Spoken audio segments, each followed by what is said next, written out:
Okay, so next we're going to talk about chapter 21, which is food webs, organisms that eat other organisms, and how we can understand the complexity of systems by following the food, basically. So food webs are conceptual models of the trophic interactions of organisms in an ecosystem. Most often they show you who is eating who. So they show the direction of energy flow from the organism that's consumed to the consumer. So here's just a couple different food webs. Some are simpler than others. The complexity of real food webs gets overwhelming really quickly. This is a creek in the food web that's occurring in the creek. And then, when you really start looking at all of the possibilities in the food web, you need some more complicated analysis tools. And so, if you were to go into graduate school in ecology, you might learn how to analyze the whole networks of food webs using network analysis. Some important terms have to do with resource subsidies from one system to another. And so the term allochthonous means that the resource comes from an external source and is kind of used in a different ecosystem. So it's coming from outside of the ecosystem.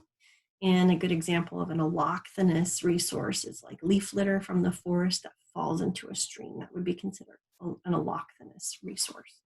Versus autochthonous, if you're thinking about a stream, an autochthonous resource would be like algae that's growing in the stream itself. That would be an internal source.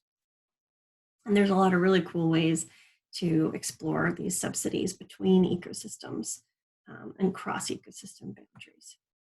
So another concept in this chapter is that the amount of energy that's transferred from one trophic level to the next depends on food quality and consumer abundance and physiology.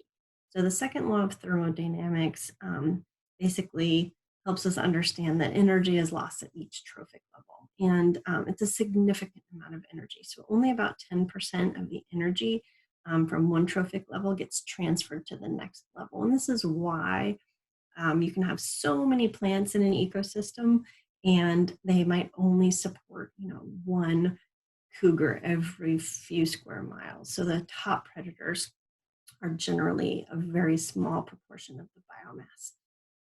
So this figure shows how much, how many primary producers you need at the bottom to produce primary consumers, and then secondary consumers and very few tertiary consumers. So this is also true for biomagnification of toxins.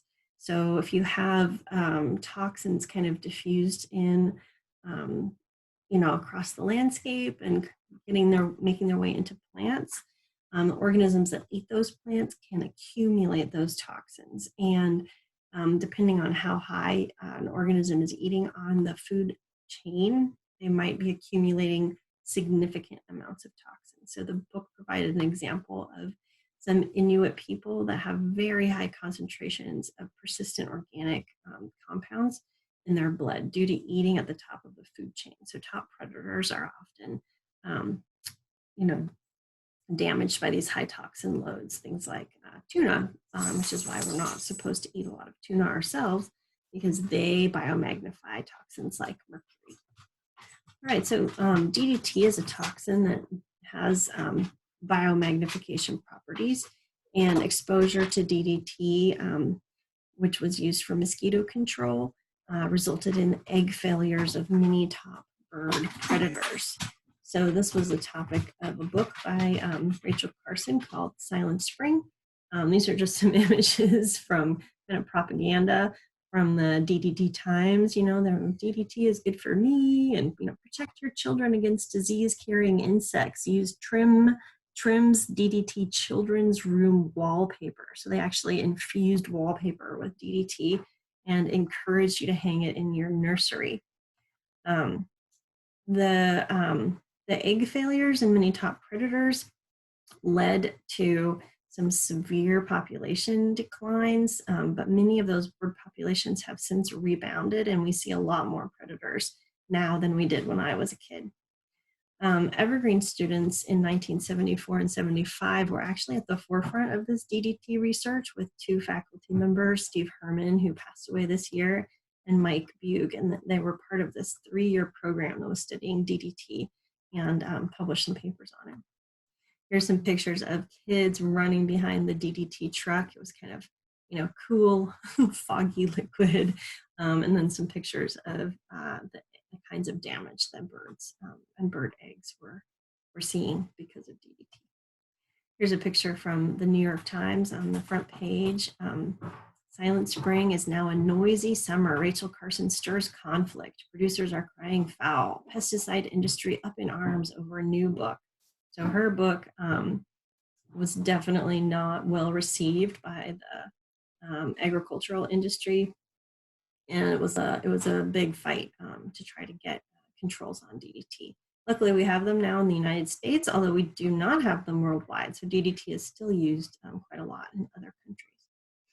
So here you can see that terrestrial ecosystems have kind of the same pattern for energy. As energy transfers up, it's reduced by about 90% in each step. And biomass also decreases as you move up through terrestrial ecosystem. But in aquatic ecosystems, you see kind of a tipped over pyramid. So energy still shows the same pattern, but we see actually a difference in biomass because the primary producers in aquatic ecosystems are so tiny, they have such short lifespans and really high turnover. There's not very much biomass in that primary producer kind of field at any time, but they turn over so quickly that they can support, their populations can support a lot of herbivores, and those herbivores can support more primary carnivores. And so we actually get larger carnivore biomass in aquatic ecosystems than we see in terrestrial ecosystems.